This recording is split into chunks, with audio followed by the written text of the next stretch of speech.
Kenapa kita perlu menjaga zikrullah? Supaya hidup itu tenang, pilihan-pilihannya tenang. Mau pilih apa saja tenang. Bapak saudara makan Allah, kita ambil zikir la ilaha illallah. Nabi mengatakan afdalul zikri la ilaha illallah. Zikir yang paling afdal adalah la ilaha illallah. Itu terjemahannya. Kalau maknanya lebih dalam dari itu, afdalul zikri itu kalau dimaknai zikir yang paling lezat, zikir yang paling nikmat adalah la ilaha illallah. Apa arti ilah sehingga Nabi mengatakan itu?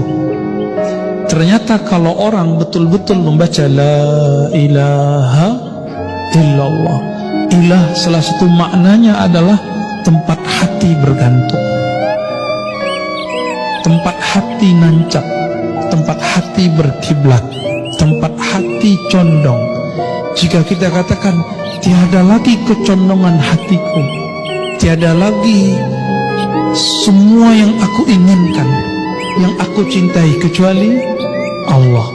Inilah yang disebut oleh Imam Ibn Atta'illah kemerdekaan seorang hamba, hurriyatul abd.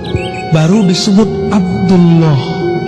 Maka orang yang menyebut la ilaha illallah, tiada lagi tempat kami bergantung, tiada lagi tempat kami memuja, tiada lagi tempat kami menyembah kecuali Allah. Di saat itulah dia menjadi merdeka. Oleh karena itu seorang mukmin jiwanya merdeka. Kalau bahasa kawan kami Ustadz Hanafi, gak ada lagi urat takutnya, gak ada lagi rasa takutnya kecuali kepada Allah. Yang punya zikir ini hanya ahli-ahli qalbu, bukan orang yang suka ceramah kayak saya ini, bukan yang suka debat, bukan yang suka menyalah-nyalahkan orang, membidah-bidahkan orang, enggak. Mereka ini lebih suka menyebut nama Allah, la ilaha illallah. Terdiri dari apa kalimat ini? Ulama-ulama ahlus sunnah mengatakan la ilaha illallah itu terdiri dari dua inti. La ilaha namanya nafi. Nafi sudah jadi bahasa Indonesia, penafian.